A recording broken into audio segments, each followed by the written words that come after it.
मैं वनीता आपके अपने परिवार स्टडी विद वनीता में आपका बहुत बहुत स्वागत करती हूँ। आज मैं आपके लिए फिर से बहुत ही शानदार क्वेश्चंस लेके आई हूँ एसएससी सीएचएल की मैथ्स क्लास में। तो शुरुआत करूँगी बेटा अपने पहले क्वेश्चन से, और इस वीडियो को एंड तक ज़रूर देखना बेटा। क्वेश्चन क्या है? एक व्यक्ति 2 किलोमीटर प्रति घंटा, 3 किलोमीटर प्रति घंटा और 4 किलोमीटर प्रति घंटा की चाल से प्रत्येक बार 52 मिनट चलते हैं। व्यक्ति द्वारा तय की गई कुल दूरी ज्ञात कीजिए बेटा।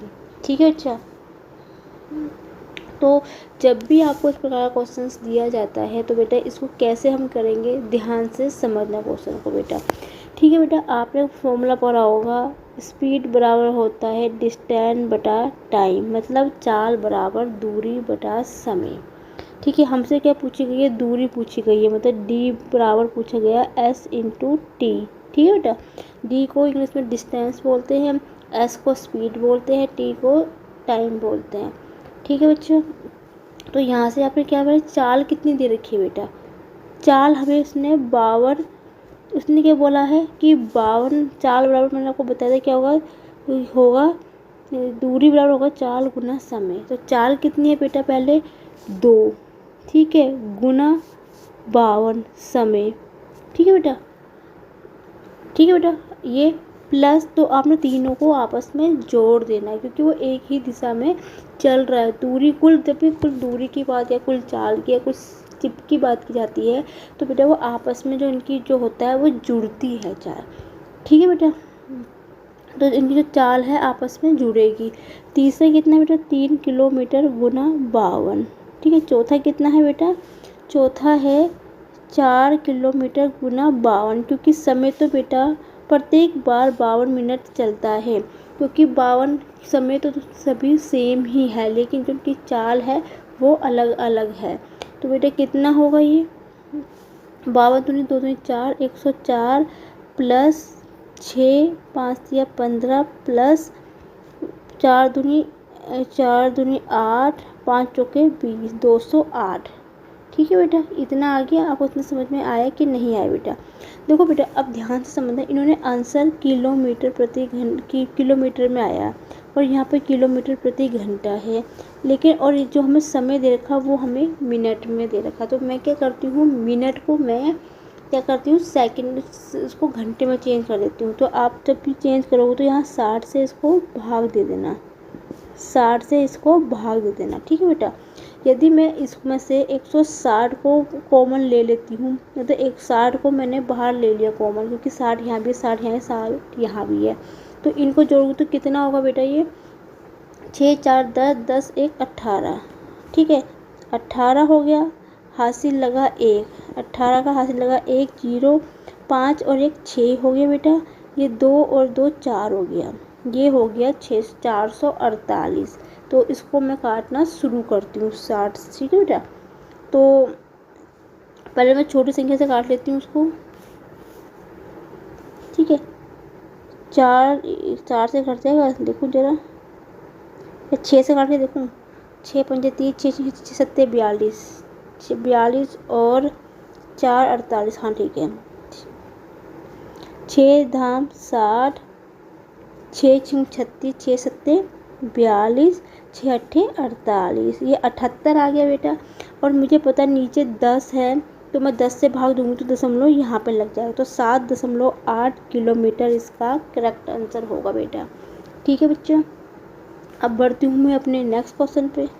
नेक्स्ट क्वेश्चन क्या है? एक व्यक्ति अपनी आय का 60% खर्च करता है, उसकी आय 15% की वृद्धि होने पर वह अपना खर्च 5% बढ़ा देता है, तो उसी बचत में कितने प्रतिशत बढ़ जाएगी? उसकी बचत में कितनी प्रतिशत वृद्धि होगी, ये इसने पूछा है।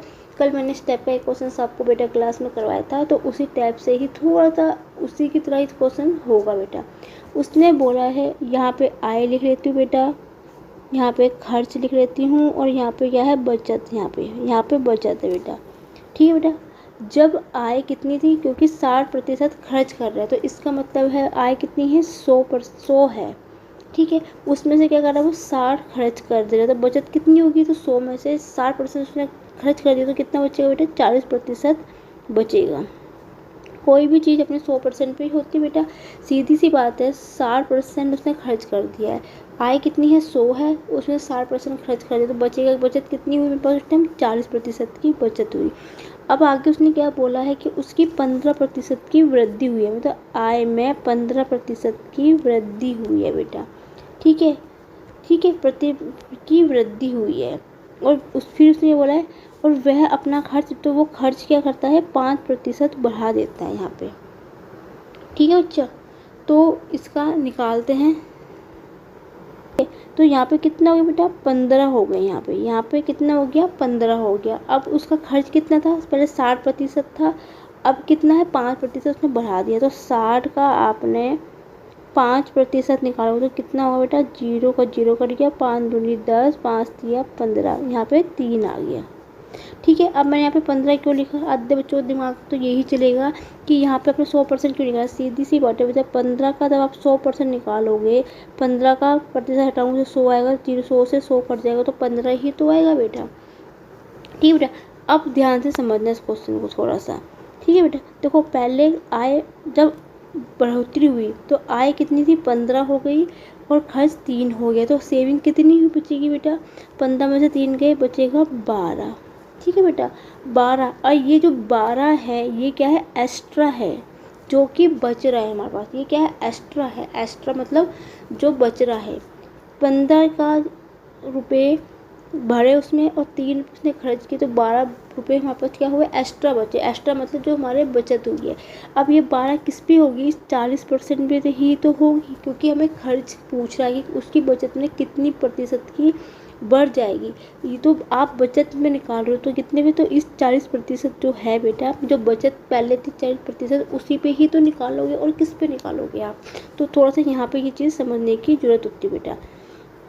ठीक है, तो 12, तो एक में कितना होगा, 12/40, तो 100 में कितना होगा, 100 से मैं इसको गुना कर दूँगी बेटा, 0 से 0 कट गया, 4 तिया 12, 3 गुना 10, 30% की बचत बढ़ जाएगी उसकी। ठीक है बेटा, जब भी आपको इस टाइप का क्वेश्चन बेटा पूछा जाता है ना, आप इसको इसी ट्रिक से करना, जो आपकी बचत आएगी ना, जो ऊपर जो बचत है उसी पे ही वैल्यू निकलेगी बेटा।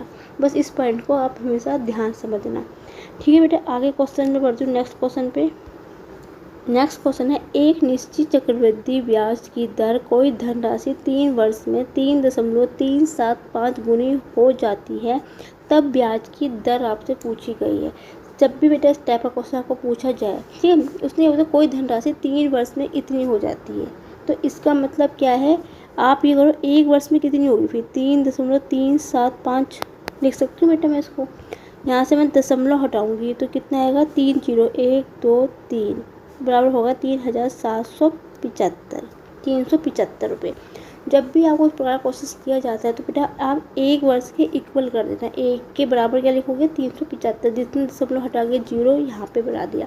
अब मैं इसको थोड़ा काट के इसको छोटा कर देती हूँ।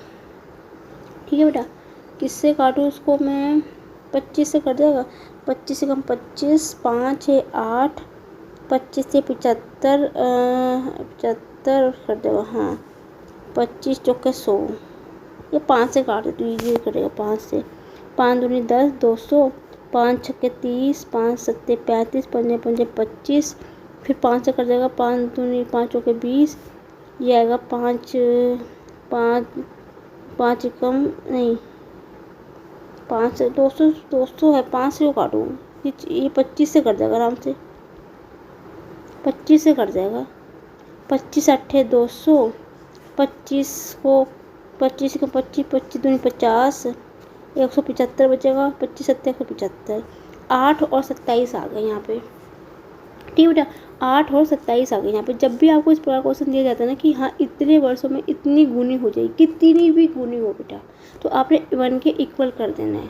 ठीक है बच्चा, तो ये आ गया 8, 27 आ गया। अब उसने क्या बोला, 3 वर्षों के लिए बोला, तो उसको अंडर रूट में यहाँ पे क्यूब कर देना, बस अंडर रूट में क्यूब कर देना। अब ये 8 किसका होता है, 2 का होता है, 27 3 का होता है, तो यहाँ पे कितना ब्याज लगा, 2 का 3 मिल रहा है, 2 रुपये का 3 वर्षों में हमें 2 रुपये के बदले 3 मिल रहा है, तो यहाँ पे कितने का, 1 रुपये का यहाँ पे ब्याज लग रहा है। और ये ब्याज किस पे लगेगा बेटा, ये 2 पे लगेगा।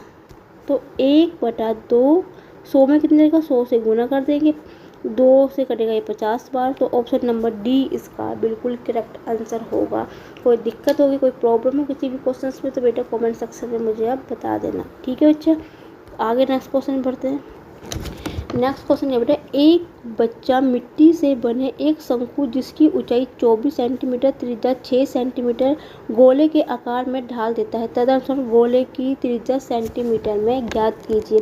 जब भी बेटा आपको इस प्रकार का क्वेश्चन दिया जाता है कि कोई भी चीज़, किसी एक चीज़ को दूसरी चीज़ में ढाला जाता है, मतलब एक ही चीज़ से किसी दूसरी चीज़ में ढाला जाता है, तो वहाँ पे हमेशा जो उनका जो बेटा जो उनका क्षेत्रफल होगा वो आपने बराबर कर देना है बेटा। बस जब भी इस प्रकार क्वेश्चन आपको दिया जाता है जहाँ पे कोई एक चीज़ से दूसरी चीज़ बन रही है, तो वहाँ पे जो उनका क्षेत्रफल होता है दोनों को आपने इक्वल कर देते हैं। ये पॉइंट आप हमेशा याद रखना। जब भी एक चीज़ से कोई दूसरी चीज़ पे ढाला जाता है तो उनका जो क्षेत्रफल होता है उसको हम जो आयतन जो होता है वो उसको बराबर कर देंगे बेटा। तो शंकु का आयतन कितना होता है बेटा, शंकु का आयतन होता है 1/3 पाई आर स्क्वायर एच, और गोले का कितना होता है बेटा 4/3 पाई आर क्यूब। इन दोनों के आयतन को हम क्या कर देंगे बेटा, बराबर कर देंगे आयतन को, क्योंकि जब भी कोई एक चीज़ दूसरी चीज़ में ढलती है तो उनको आपने आयतन को बराबर कर देना है। तो 3 से 3 कट गया, पाई से पाई कट गया, ठीक है बेटा। देखो बेटा यदि आपको मैं एक चीज़ यहाँ पे तरीका बता देती हूँ, ठीक है। देखो ये शंकु की त्रिज्या दे रखी है, ठीक है, ये शंकु की ऊंचाई और त्रिज्या दे रखी है हमें, ठीक है। हमसे पूछी गई है त्रिज्या सेंटीमीटर में, गोले की त्रिज्या हमसे पूछी गई है। तो बेटा यहाँ पे ऐसा मत करना आर से आर काट दो, तब भी आंसर सेम ही आएगा, इससे कोई प्रॉब्लम नहीं है। मैं आपको दोनों तरीके से करके दिखाऊंगी, ठीक है बेटा। तो यहाँ पे कितना होगा, 3 से 3 कट गए यहाँ पे, ठीक है। ये आर स्क्वायर है, आर स्क्वायर की वैल्यू कितनी होगी, एच कितना है 24 है, ठीक है बेटा। आर कितनी दे रखी हमें बेटा, आर दे रखी 6 गुना 6 बराबर है 4 पाई आर क्यूब, ठीक है। ये 4 से काटूंगी, 4 6 24 होगा, तो आर क्यूब निकालूंगी तो क्यूब है, तो क्यूब हटाऊंगी तो 6 है ये, ठीक है। तो ये 6 यहाँ पे बाहर आ जाएगा, 6 सेंटीमीटर बेटा, ठीक है। तो करेक्ट आंसर कितना आ गया, 6 आ गया, ऑप्शन नंबर सी। यदि आप इसको बेटा इस तरीके से भी करना चाहोगे कि 1/3 पाई आर स्क्वायर एच बराबर 1/4/3 पाई आर क्यूब, ठीक है। 3 से 3 कट गया, पाई से पाई कट गया, आर से आर कट गया, तो क्या बचेगा, एच बराबर होगा 4 आर के, ठीक है। एच की वैल्यू कितनी 24 है, बराबर लिख दोगे आप 4 आर से 6 बार करिए, तब भी आपका आंसर सही आएगा। लेकिन बेटा जो मैथ का मेथड कहता है वो आपको ये वाला मेथड बोलेगा, क्योंकि क्या होता है कभी कभी कैसे तो आंसर सेम ही आना है, कोई इतनी प्रॉब्लम नहीं होती। लेकिन बेटा जो आपको त्रिज्या दे रखी है तो आप वैल्यू वहाँ पे पुट कर भी सकते हो, नहीं वैल्यू पुट करना तो आर से आर काट दो, तभी भी आंसर आपका सेम ही आएगा, ठीक है बच्चा। तो नेक्स्ट क्वेश्चन बढ़ते हैं। नेक्स्ट क्वेश्चन क्या बेटा, एक व्यक्ति 1600 मीटर लंबे मार्ग को 4 मिनट में पार करता है, उसकी 4 किलोमीटर प्रति घंटा में कितनी होगी। सीधी सा फॉर्मूला लगाना है, चाल बराबर होता है बेटा दूरी बटा समय, ठीक है। दूरी कितनी दे रखी है 1600 दे रखी है, और ये समय कितना है 4 दे रखा है। लेकिन आपसे पूछा क्या किलोमीटर प्रति घंटे में पूछा गया है बेटा ये, तो इसको आपने क्या करना है, आपने मीटर प्रति सेकंड को तो किलोमीटर प्रति घंटे में चेंज करोगे तो बेटा इसको आप 18/5 से गुना करोगे यहाँ पे, ठीक है बच्चा। और आपको एक चीज़ और बता दूँ, ये मिनट में है, ठीक है बेटा। तो ये मिनट में है, तो इसको आपने क्या करना है, चेंज करेंगे इसको सेकंड में, तो कितना होता है बेटा, तो सेकंड में करूँगी तो मैं इसको 60 से गुना कर दूँगी, मिनट को तब सेकंड में चेंज करूँगी तो इसको 60 से गुना कर दूँगी। काट पीट करेंगे, शुरू करेंगे सॉल्व करना, 0 से 0, 4 चौके 16, 40 हो गया, 5 अट्ठे 40 हो गया, 6 से कटेगा 6 3 18, 8 3 24, तो 24 किलोमीटर प्रति घंटा इसका करेक्ट आंसर होगा बेटा, ठीक है। थोड़ा सा ध्यान रखना कि आंसर क्या पूछा हुआ आपको पता है बेटा। एक चीज़ समझा देती हूँ, जब भी मीटर प्रति सेकंड को किलोमीटर में चेंज करना होता है तो आपने क्या करना होता है बेटा, 18/5 5 से गुना कर देना है। और जब किलोमीटर प्रति घंटा को मीटर प्रति सेकंड चेंज करना है तो 5/18 से गुना कर देते हैं। उल्टा होता है, क्योंकि ये मिनट में था, मुझे यहाँ पे पहले सेकंड में चाहिए था, तो मैंने मिनट को पहले 60 से गुना करके सेकंड में चेंज किया, फिर मीटर प्रति सेकंड को मैंने चेंज कर दिया किलोमीटर प्रति घंटा में। उसके लिए मैंने क्या 18/5 से गुना कर दिया। ठीक है बच्चा, आगे बढ़ते हैं नेक्स्ट क्वेश्चन पे।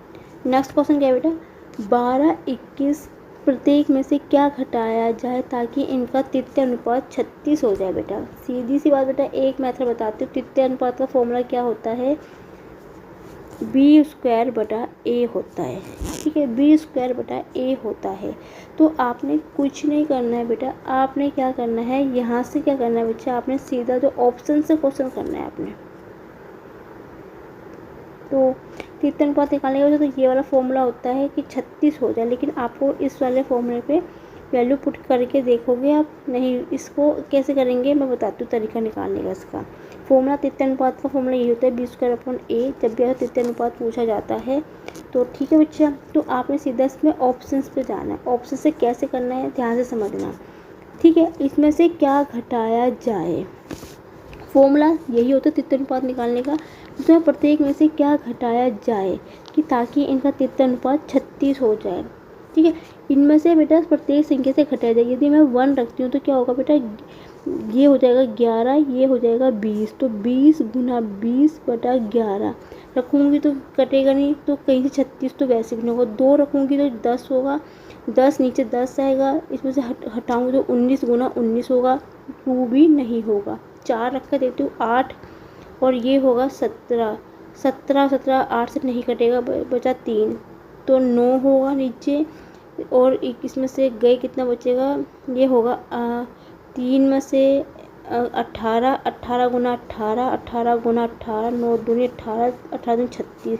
तो ऑप्शन नंबर सी इसका करेक्ट आंसर होगा बेटा। बहुत अच्छा क्वेश्चन था, बस कुछ नहीं, ऑप्शन से जाकर देखना, दोनों को घटाना, वैल्यू पुट करके देखना कि किसको करके 36 आपका आंसर आ रहा है बेटा। ठीक है बच्चा, बढ़ती हूँ नेक्स्ट क्वेश्चन पे। नेक्स्ट क्वेश्चन क्या है, एक शंकु की ऊंचाई ज्ञात कीजिए जिसकी त्रिज्या 9, आधार की त्रिज्या 9 सेंटीमीटर, आयतन 216 पाई है। बेटा ये पाई है, ठीक है, ये वाला जो पाई होता है सेंटीमीटर क्यूब है। ठीक है बेटा, 3D मैथमेटिक्स क्वेश्चन है, फॉर्मूले बेस पे ही क्वेश्चन होते हैं। तो शंकु की आयतन बराबर होता है बेटा 1/3 पाई r²h। ये इसका फॉर्मूला होता है किसका, आयतन शंकु का। आयतन 216 पाई दे रखा है बेटा। ये है 1/3 पाई, ऐसे रहने दो, त्रिज्या 9 × 9, और h आपसे पूछा गया, पाई से पाई कट गया बेटा। ठीक है, अब मैं उसको सीधा 9 से काट के देख लेती हूँ, यहाँ से 9 से, 9 दूनी 18, 3 बजेगा, 9 चौके 36, 9 चौके 36 होता है ना, हाँ ठीक है, ठीक है। और ये 9 से फिर कर देगा, 9 9 27, 9 27 होता है, नहीं कटेगा 9 से ये। ठीक है, वैसे तो ये 3 3 9 कट गया, 3 से काटूंगी, 3 8 24, तो 8 आ गया। ऑप्शन नंबर सी इसका करेक्ट आंसर होगा बेटा। ठीक है बेटा, आगे नेक्स्ट क्वेश्चन पढ़ती हूँ अपने। नेक्स्ट क्वेश्चन क्या बेटा, किन्हीं दो संख्याओं का लासा 24 दे रखा है हमें, मासा 24 दे रखा है, और एक संख्या 180 दे रखी है, तो दूसरी संख्या आपसे ज्ञात करना पूछा। जब भी बेटा इस टाइप का क्वेश्चन पूछा जाता है तो इसका सीधा फॉर्मूला होता है फर्स्ट नंबर गुना सेकंड नंबर बराबर होता है LCM गुना HCF। ठीक है, लघुत्तम समावर्तक महत्तम समावर्तक। ठीक है बेटा, लघु, ठीक है, तो सीधा वैल्यू पुट करेंगे 2400 गुना 24 बराबर 180। दूसरी संख्या को बेटा मैं x लेके चल रही हूँ। ठीक है, 0 से 0 कट गया। ठीक है बेटा, 3 से काटती हूँ, 6 से काटो, 6 3 18, 6 चौके 24, इस 3 से कटा, 3 8 24, 8 चौके 32, कितना आ गया 320 आ गया। ऑप्शन नंबर बी इसका बिल्कुल करेक्ट आंसर है बेटा। ठीक है बच्चा, नेक्स्ट क्वेश्चन बढ़ती हूँ। नेक्स्ट क्वेश्चन क्या है, ₹600 में किसी वस्तु को बेचने पर एक दुकान को 20% का लाभ होता है, 20% की हानि होती है, तो उसे वस्तु का किस मूल्य पे बेचना चाहिए। ठीक है बेटा, उसने क्या बोला है बेटा, 600 रुपये की वस्तु को बेचने में दुकानदार को 20% का लाभ हो रहा है, 20% की हानि हो रही है। मतलब कोई चीज़ है बेटा जिसको दुकानदार बेच रहा है, 600 रुपये की कोई चीज़ को 20% पे वो लाभ पर दुकानदार को लाभ हो रहा होता है और 20% की हानि हो रही है। तो आपको ये दोनों का क्या देगा, विक्रय मूल्य दे देगा वस्तु का। ठीक है, ये विक्रय मूल्य है, विक्रय मूल्य जिसको हम SP कहते हैं, SP। जब लाभ हो रहा है तो मैंने आपको हमेशा बताया था, जब भी लाभ होता है तो 100 में वैल्यू बढ़ती है, तो 120 होगा। जब हानि होगी तो 100 में घटेगा, तो कितना हो गया, 80 हो गया ये। ठीक है बेटा, तो बेटा यहाँ पे कितने, यहाँ पे वैल्यू काट देती हूँ 4 से, 4 दिया 12, 4 दूनी 8, 3 और 2 का, तो यहाँ पे कितने प्रतिशत की वृद्धि हो रही है बेटा, यहाँ पे कितने की हो रही है, 1 की वृद्धि हो रही है। अब उसने क्या बोला है, ध्यान से समझना। 600 रुपये की वस्तु को बेचने पर एक दुकानदार को 20% का लाभ होता है और 20% हानि के लिए उस वस्तु को कितने मूल्य में बेचना चाहिए। तो 600 रुपये पर जो 20% की हानि कब हो रही है, जब वो 600 रुपये की चीज़ बेच रहा है, तो 3 की चीज़ 600 पे वो बेच रहा है बेटा। इसका मतलब ये है बेटा वो। ठीक है बच्चा, अब जो ये 1% है वो किस पे होगा, ये 600 पे निकलेगा। क्यों, क्योंकि ये जो हो रही वृद्धि जो हो रही है, लाभ जो उसको हो रहा है, कब हो रहा है, जब 600 रुपये की चीज़ बेची जा रही है। तो एक में कितना होगा, 600/3 हो जाएगा बेटा। ठीक है, 3 दूनी 6, 200। ठीक है, एक चीज़ हमेशा ध्यान रखना बेटा, इसमें कभी भी 100 से गुना मत करके आना। इस क्वेश्चनों में 100 से गुना नहीं होती है। अब उसने बताया कि उसको 20% हानि के लिए उस वस्तु को किस मूल्य पे बेचना चाहिए। ये 2 की बात कर रहा है, जो हानि के बाद जो 2 रुपये बच रहे हैं, जिस पे उसको हानि हो रही है, वो उस पर कितने बेची जाएगी। तो आपने यहाँ 2 की गुना इस 200 में कर देनी है, तो 200 गुना 2 हो गया 400। तो ऑप्शन नंबर डी इसका करेक्ट आंसर होगा बेटा। और कुछ लोग थे इतने महान होते ना, जिनके दिमाग में सिर्फ ये दिमाग में घुसा होता है, नहीं बच्चों में एक हमें बताया गया था, जब कोई 1% में कोई लाभ होता है या हानि होती है तो उसमें सक्सीड मेथड लगा दो। तो बच्चे क्या करेंगे, बताती हूँ मैं क्या करेंगे।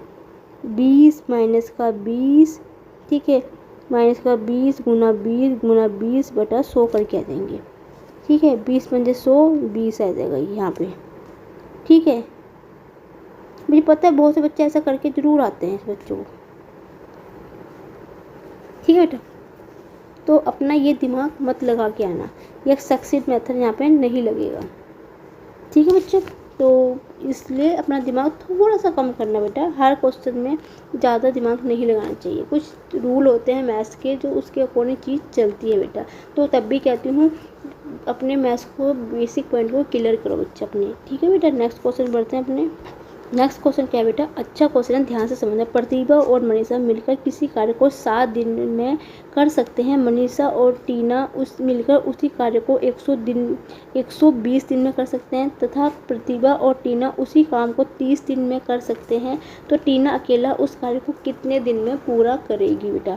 ठीक है, पूरा करेगी या पूरा कर सकती है। ठीक है बेटा, बहुत ही प्यारा क्वेश्चन है। ये है टाइम एंड वर्क का, कार्य और समय का क्वेश्चन है। तो इस टाइप के क्वेश्चन को कैसे हम करेंगे, ध्यान से समझेंगे। उसने क्या बोला है, प्रतिभा और मनीषा कितने में कर रहे हैं, 60 दिन में कर रहे हैं बेटा। ठीक है, और मनीषा और टीना कितने दिन में कर रहे हैं, 120 दिन में। अब प्रतिभा और टीना कितने दिन में कर रही है बेटा, इसको ये कर रहे हैं 30 दिन में। तो जब भी आपको इस प्रकार का क्वेश्चन दिया जाता है तो सबसे पहले बेटा यहाँ पे आपने इनका एलसीएम लेना है। ठीक है, 30 दूनी 60 होता है, 60 दूनी 120 होता है। तो इन दोनों की तो ज़रूरत है ही नहीं हमें, तो 120 इसका क्या आ गया, एलसीएम आ गया। तो 60 दिन में 120 है, तो एक दिन का कितना निकालेंगे, तो 60 को 120 से भाग देंगे तो 2 आ जाएगा, ये 1 आएगा, ये कितने आएगा, ये 40 आ जाएगा, ये 4 आ जाएगा, सॉरी। तो इनका एक दिन का कार्य निकल गया। जो 120 होता है ये बेटा कुल कार्य दक्षता, कार्य टोटल कार्य जिसको हम कहते हैं बेटा। तो इनका यदि मैं कार्य समय निकालना चाहूँ, प्रतिभा, मनीषा, टीना का एक दिन का कार्य, तो मैं इनको जोड़ूंगी आपस में।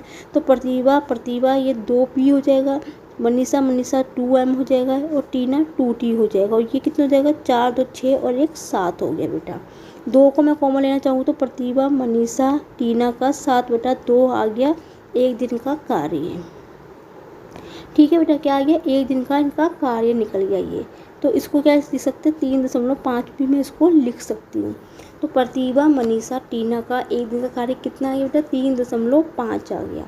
ठीक है बेटा, तो उसने क्या पूछा है, अब मैं यहाँ से बेटा मुझे टीना का कार्य चाहिए, टीना का मुझे कार्य निकालना है। अब आप ध्यान से देखोगे तो बेटा प्रतिभा और मनीषा का एक दिन का कार्य कितना है, 2 है यहाँ पे। तो मैं यहाँ पे 2 की वैल्यू कर दूँ तो मैं टीना की वैल्यू यहाँ से निकाल सकती हूँ आराम से, क्योंकि मुझे टीना की वैल्यू चाहिए। तो 3.5 हो गया। तो टी बराबर क्या होगा, 3.5 में से मैं 2 घटाऊँगी तो कितना आएगा, 1.5 आएगा। ये टीना का मुझे कार्य मिल गया। लेकिन उसने क्या बोला है कि कितने दिन में अकेला उस कार्य को कर सकती है, और टोटल कार्य कितना है, 120 है।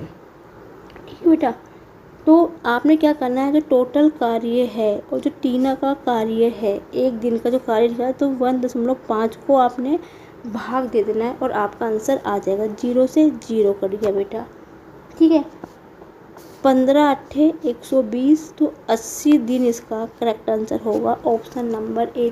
बहुत ही प्यारा, बहुत ही अच्छा क्वेश्चन था बेटा ये। कुछ नहीं करना था इनका, पहले आपने एलसीएम लिया, एक दिन का कार्य निकालना, एक दिन का कार्य तीनों को जोड़ के एक दिन का कार्य कितना है, 7.5 आया। तो मैंने यहाँ पे क्या वैल्यू पुट करके टीना का कार्य निकाल दिया, टीना कार्य निकाल दिया। जो आपसे टीना कार्य तो टोटल कार्य को टीना वाले कार्य से भाग दे दोगे तो आपका आंसर आ जाएगा। चाहे आपसे यहाँ पे प्रतिभा का पूछे तो पहले आपने फिर प्रतिभा की वैल्यू निकाल देनी है। यदि आपसे मनीषा का पूछता तो मनीषा की आपने वैल्यू निकाल के उस संख्या को भाग दे देना था। ठीक है बेटा, आज की क्लास में यही ख़त्म करती हूँ। उम्मीद है आपको आज का सेक्शन पसंद आया। वीडियो अच्छी लगी तो प्लीज़ बेटा like my video, comment my video, share my video and thank you for watching my video. यदि बेटा आप इसके अलावा एसएससी जीके जीएस की क्लास से इंटरेस्टेड हो तो बेटा उसकी क्लास भी मेरी चलती है साथ साथ में।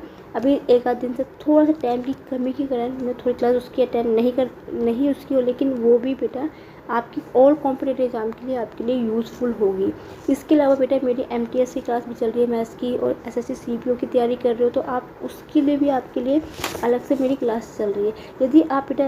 यदि आप सीएचएल की मैथ्स क्लास भी आप अटेंड कर रहे हो तो ये बेटा और जितने भी पेपर है एसएससी सीजीएल एसएससी एमटीएस उसके लिए भी बेटा ये यूज़फुल होती है। क्यों बेटा, इसलिए बोल रही हूँ मैं आपको, क्योंकि मेरे चैप्टर सब में सेम ही है। मैथ्सुलेशन हो गया, क्षेत्रवृत्ति हो गया, चक्रवृत्ति ब्याज हो गया, सारे ही पूरे ही जितने भी बेटा पेपर है चैप्टर सेम ही आता है, क्वेश्चन सेम ही होते हैं, बस घुमा फिरा के दिया जाता है। यदि आपके बेसिक पॉइंट क्लियर है बेटा, बेसिक पॉइंट आपके किसी के भी क्लियर है तो आप कोई भी कॉम्पिटेटिव एग्जाम क्लियर कर सकते हो। ये मैं आपको गारंटी लिख के दे दूँ बेटा। यदि मैं कह रही हूँ कि ये वीडियो मेरे इसी सीएचएल के लिए है, ऐसा नहीं है। यदि आपके बेसिक पॉइंट क्लियर है, आपके चैप्टर सारे क्लियर है, तो आप कोई भी पेपर निकाल सकते हो चुटकियों में बेटा।